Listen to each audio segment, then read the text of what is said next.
Hello everyone, my name is Deepika और इस video में हम डिस्कस करने वाले हैं यूपीएससी सी सेट 2023 के question number 66 to 70.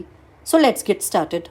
A flag has to be designed with 4 horizontal stripes using some or all of the colors red, green and yellow. What is the number of different ways in which this can be done so that no two adjacent stripes have the same color? ठीक है, तो हमें ये एक flag दिया हुआ है जिसमें 4 स्ट्राइप्स हैं. ओके, अब इन 4 में से हर स्ट्राइप में हमें रेड, ग्रीन या येलो में से कोई कलर करना है, लेकिन कंडीशन बस ये है कि कोई भी 2 स्ट्राइप्स में एडजेसेंट स्ट्राइप्स में कलर सेम नहीं होने चाहिए. ठीक है, तो अब अगर हम फर्स्ट स्ट्राइप की बात करें तो रेड, ग्रीन या येलो तीनों में से कोई भी कलर कर सकते हैं. तो कितने तरीके हो जाएंगे? 3 तरीके. रेड कलर कर लो या ग्रीन कलर कर लो या येलो कलर कर लो. ठीक है, उसके बाद नेक्स्ट में अगर हम बात करेंगे तो हमारे पास 2 ही ऑप्शन अब यहाँ पर बचेंगे, क्योंकि सपोज कि रेड कलर हमने फर्स्ट में कर लिया तो सेकंड में हम सिर्फ ग्रीन या येलो कर सकते हैं. रेड यहाँ पर हम नहीं कर सकते, तो इसलिए सेकंड में करने के लिए सिर्फ 2 ही कलर रहेंगे. तो 2 तरीके से सेकंड स्टेप में कलर हो सकता है. ठीक है, थर्ड पर आएंगे तो थर्ड पर आएंगे जब, तो यहाँ पर भी हमारे पास 2 ही ऑप्शन रहेंगे. कैसे? क्योंकि सपोज यहाँ पर हमने सेकंड में ग्रीन कलर कर लिया तो थर्ड वाले में या तो येलो कलर हो सकता है या फिर ये रेड कलर वापस से हो सकता है, क्योंकि एडजेसेंट में सेम नहीं हो सकते लेकिन ऑल्टरनेट वाली में तो सेम हो ही सकते हैं. तो इसलिए यहाँ के लिए भी 2 ही ऑप्शन रहेंगे और उसी तरह से वही 2 ऑप्शन लास्ट वाले के लिए रहेंगे. तो ऐसे टोटल कितने हो जाएंगे? 3 इंटू 2 इंटू 2 इंटू 2. तो ये हमारा हो जाएगा 24. तो आंसर क्या आएगा यहाँ पर? C 24. तो ये था क्वेश्चन नंबर 66. अब 67 पे चलते हैं.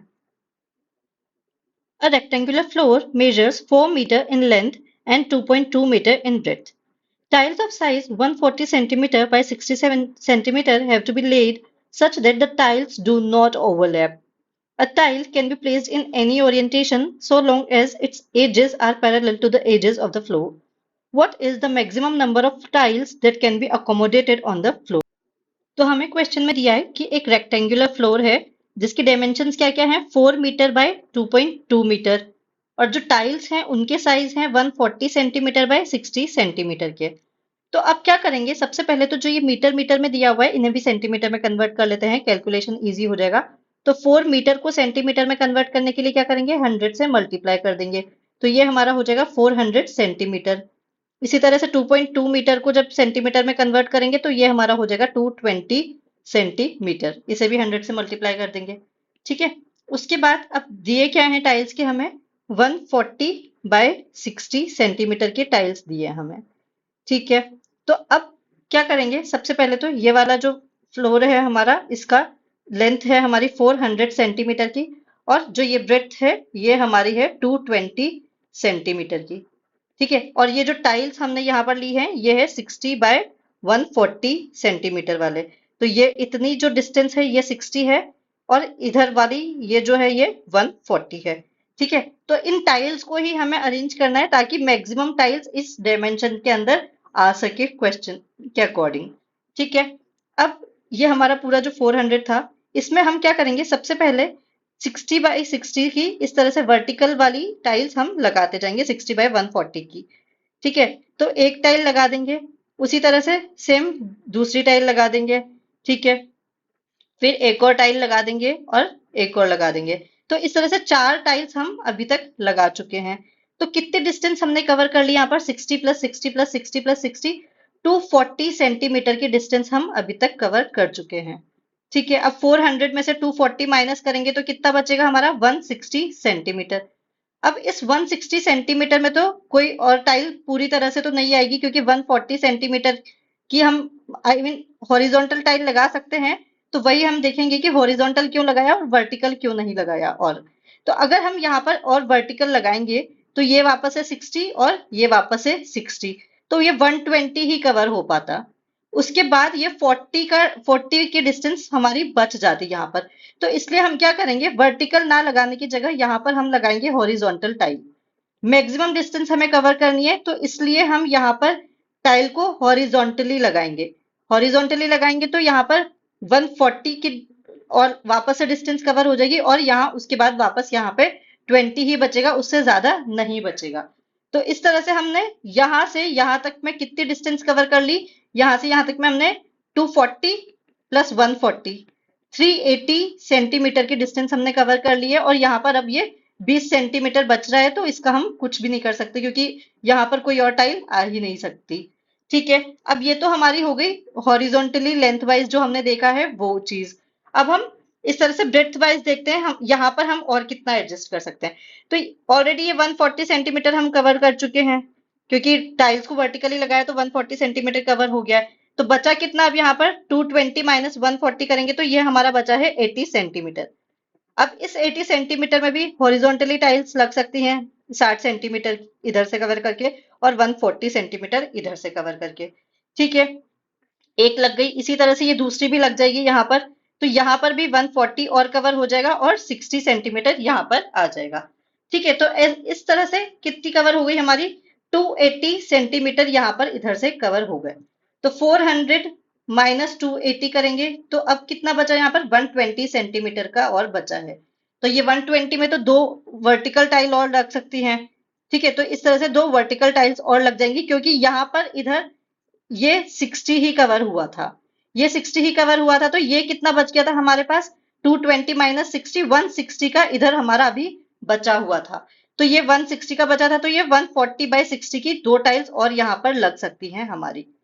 ठीक है, समझ आ रहा है हमें जो भी हमारी डिस्टेंस बचती जा रही है उसको मैक्सिमम यूटिलाइज करते जाना है और टाइल्स को इस तरह से लगाना है कि मैक्सिमम डिस्टेंस हमारी कवर होती जाए। तो 4 टाइल यहाँ लग गई थी, 5 6 7 8 और 9। टोटल मैक्सिमम कितनी टाइल्स हम लगा पा रहे हैं, 9 टाइल्स हम मैक्सिमम लगा पा रहे हैं। तो आंसर क्या होगा इसका, डी। ओके, ठीक है, अब 68 क्वेश्चन देखते हैं। There are 5 persons P, Q, R, S and T, each one of whom has to be assigned one task. Neither P nor Q can be assigned task 1. Task 2 must be assigned to either R or S. In how many ways can the assignment be done? Okay, तो 5 लोग हमें यहाँ पर दिए हुए हैं P, Q, R, S and T। तो 5 लोग हैं और 5 ही टास्क हमारे पास होंगी। ठीक है, तो अब लेकिन कंडीशन क्या दी हुई है टास्क असाइन करने में कि जो टास्क 1 है वो P और Q में से किसी को भी असाइन नहीं होगी और जो टास्क 2 है वो R या S को ही असाइन हो सकती है, उनमें से किसी और को असाइन नहीं होगी। ठीक है, तो टास्क 1 का तो हम नहीं कह सकते क्योंकि P और Q को असाइन नहीं होगी, लेकिन R, S, T में से तो किसी को भी असाइन हो सकती है। ठीक है, लेकिन टास्क 2 का हम कह सकते हैं कि या तो R को ही असाइन होगी या S को ही असाइन होगी। तो दोनों के लिए एक एक केस ले लेते हैं। तो R के लिए हम ले लेंगे केस 1 और S के लिए हम ले लेंगे केस 2। ठीक है, तो सबसे पहले केस 1 पर काम करते हैं। केस 1 के अकॉर्डिंग हमारा क्या हो जाएगा कि जो टास्क 2 है वो R को असाइन हो गई है। ठीक है, अब तो फर्स्ट टास्क किस किस को असाइन हो सकती है, P और Q दोनों को नहीं हो सकती, R को भी नहीं होगी क्योंकि R सेकंड टास्क कर रहा है। तो बचा कौन, S या T, इन दोनों में से ही किसी को होगी। तो कितने तरीके हो गए इसके लिए, 2 तरीके इसके लिए हो गए हमारे पास। 2 तरीके से टास्क 1 असाइन हो सकती है। ठीक है, 2 लोगों को असाइन हो जाएगी। टास्क 3 की अगर हम बात करेंगे तो P को असाइन हो सकती है क्योंकि टास्क 3 के बारे में तो कुछ भी नहीं कहा है, या फिर Q को भी असाइन हो सकती है। R को नहीं होगी क्योंकि R ऑलरेडी टास्क 2 कर रहा है। और S और T में से जो भी एक बचेगा उन दोनों में से किसी को हो सकती है, तो S या T में से कोई एक आ जाएगा। तो 3 के लिए कितने तरीके हो गए हमारे पास, 3 तरीके 3 के लिए हो गए। ठीक है, अब 4th के लिए कितने लोग बचेंगे, जो भी टास्क 3 कर रहा होगा वो 4 के लिए अवेलेबल नहीं रहेगा। तो क्योंकि यहाँ 3 थे तो यहाँ के लिए कितने बचेंगे, 2 ही बचेंगे। और इसी तरह से फिर टास्क 5 के लिए कितने बचेंगे, एक इंसान टास्क 5 के लिए बचेगा। तो टास्क 5 फिर एक ही तरीके से असाइन हो सकती है। तो केस 1 के अकॉर्डिंग फिर कितने हो गए हमारे पास, 2 इंटू 3 इंटू 2 इंटू 1, कितना हो गया ये 3 इंटू 4 12। तो केस 1 के अकॉर्डिंग 12 केसेस हमारे पास, सॉरी 12 ऑप्शंस हमारे पास अवेलेबल हैं। सेम केस 2 हो जाएगा, सेम ही पूरा सेम ही लगेगा उसमें, बस यहाँ पर R की जगह S आ जाएगा और जहां पर भी हमने S कंसिडर किया है वहां R को कंसिडर करेंगे। तो प्लस 12 ही केसेस हमारे केस 2 के अकॉर्डिंग भी बनेंगे। तो टोटल कितना हो जाएगा इसका, D 24 टोटल ऑप्शंस अवेलेबल रहेंगे उन असाइनमेंट्स को असाइन करने के लिए, टास्क को असाइन करने के लिए। ठीक है, There are large number of silver coins weighing 2 gram, 5 gram, 10 gram, 25 gram, 50 gram each. Consider the following statements. To buy 78 grams of coin, one must buy at least 7 coins. To weigh 78 grams using these coins, one can use less than 7 coins. ठीक है, तो हमें बहुत सारे silver coins दिए हुए हैं और उन सिल्वर कॉइन्स का वजन कितना है, या तो 2 ग्राम का है या 5 है या 10 है या 25 है या 50 है। इतने इतने ही उनका वजन है। तो हमें फाइनली ये बताना है कि अगर 78 ग्राम हमें परचेज करना है तो हमें कितने कॉइन्स की जरूरत पड़ेगी, या फिर 78 ग्राम को वजन करना है तो कितने कॉइन्स की जरूरत पड़ेगी। ठीक है, तो अब सबसे पहले तो 78 ग्राम कॉइन्स को परचेज करने का देखते हैं स्टेटमेंट 1 के अकॉर्डिंग। ठीक है, तो 78 ग्राम अगर मुझे परचेज करना है तो सबसे बड़ा तो एक मैं 50 कॉइन वाला ले लूंगी। ठीक है, तो 78 माइनस 50 कर देंगे, बचेगा कितना यहाँ पर 28 ग्राम। 28 ग्राम हमें और परचेज करना है तो 28 ग्राम के लिए अब क्या करेंगे, ये तो हमारा एक कॉइन हो गया कि 50 ग्राम का एक कॉइन तो हमने यूज कर लिया। ठीक है, अब इस 28 ग्राम के लिए 25 को हम नहीं यूज कर पाएंगे, क्योंकि 25 को यूज करेंगे तो 3 ग्राम हमें और लेना पड़ेगा, और उसके लिए 2 ग्राम तो हमारे पास है लेकिन 1 ग्राम नहीं है, तो इसलिए 25 ग्राम वाला हम यूज नहीं करेंगे। तो क्या करेंगे, 10-10 ग्राम वाले दो यूज कर लेंगे। ठीक है, तो ये दो यूज कर सकते हैं, तो 20 ग्राम और हो गया हमारे पास, तो 70 ग्राम अभी तक हमारा हो गया है। अब कितना बचा, 8 ग्राम हमें और लेना है। अब इस 8 ग्राम के लिए 5 भी हम यूज नहीं करेंगे, क्योंकि फिर से वही 3 वाली कॉइन का इश्यू आएगा, तो इसलिए हम 2 ग्राम वाला कॉइन यूज करेंगे 8 ग्राम करने के लिए। तो कितने कॉइन की जरूरत पड़ेगी, 4 कॉइन की जरूरत पड़ेगी 2 ग्राम वाले, तभी हमारा 8 ग्राम का कॉइन हो पाएगा। ठीक है, तो 4 कॉइन ये हो गए, तो कितने टोटल कॉइन्स हो गए, 4 2 ग्राम वाले प्लस 2 10 ग्राम वाले प्लस एक 50 ग्राम वाला, तो टोटल 7 कॉइन्स की हमें जरूरत पड़ी है 78 ग्राम के कॉइन्स को परचेज करने के लिए। तो फर्स्ट स्टेटमेंट ट्रू हो गया यहां से। ठीक है, इतना समझ आ गया किस तरह से हमने किया है। हर 25 ग्राम वाला हम यूज नहीं कर पाएंगे, 5 ग्राम वाला भी यूज नहीं कर पाएंगे, तो 2 10 और 50 को यूज करते हुए हमें 78 कॉइन्स बनाने थे 78 ग्राम के, तो इसलिए हमने इस तरह से उन्हें लिया है। ठीक है, अब नेक्स्ट देखते हैं सेकंड स्टेटमेंट में क्या है। Two way 78 grams using these coins one can use less than 7 coins. तो हमें 78 ग्राम का वजन करना है कि 78 ग्राम हमें कैसे मिल सकते हैं। तो यहाँ पर एक तराजू से हम देखते हैं, तो हमें एक साइड पर चाहिए 78 ग्राम।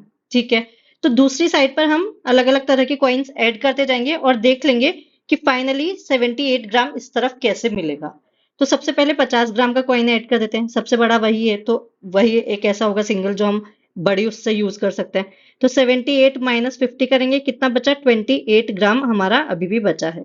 ठीक है, तो इस 28 ग्राम के लिए हम 25 वाला अब यूज कर सकते हैं, क्योंकि वजन ही करना है ना, तो वजन करने के लिए तो हम यूज कर सकते हैं। ठीक है, तो 25 ग्राम भी हमने यहाँ पर यूज कर लिया। तो अब कितना बचा हमारा, 3 ग्राम का अभी भी हमारा बचा है। तो उस 3 ग्राम के लिए क्या करेंगे, हमें 5 और 2 दोनों को यूज करना पड़ेगा। ठीक है, तो इस तरफ 5 ग्राम का भी कॉइन हम यूज कर लेंगे। अब इस तरफ टोटल कितना हो गया है, यहाँ पर टोटल अभी तक हमारा हो गया है 80 ग्राम। तो हम क्या करेंगे, इस तरफ 2 ग्राम वाला ऐड कर देंगे। तो जब 2 ग्राम वाला इधर ऐड करेंगे तो इधर भी 80 हो गया और इधर भी 80 हो गया, दोनों तरफ का हमारा बराबर हो गया। तो इसलिए टोटल कितने अब कॉइन्स हमने यहाँ पर यूज कर लिए, 3 कॉइन इस साइड पर यूज करे हैं और 1 कॉइन इस साइड पर यूज करा है, तो टोटल 4 कॉइन्स हमने सेकंड स्टेटमेंट के लिए यूज किए हैं। तो लेस देन 7 कॉइन्स हमें यहाँ बोला गया था, तो 4 कॉइन ही हमने यहाँ पर यूज किए हैं। तो दूसरा स्टेटमेंट भी ट्रू है, तो आंसर इसका क्या होगा, C, both the statements are correct. Okay, next question पे चलते हैं। Consider the following, a plus b means a is neither small nor equal to b। ठीक है, a plus b का मतलब हमें क्या दिया है कि a b से ना तो छोटा होगा और ना ही उसके बराबर होगा, इसका मतलब बड़ा ही हो सकता है। ठीक है, 3 रिलेशन हो सकते हैं किसी भी दो नंबर में, कि या तो वो दो नंबर एक दूसरे के बराबर हो, या फिर उससे बड़ा हो, या फिर उससे छोटा हो।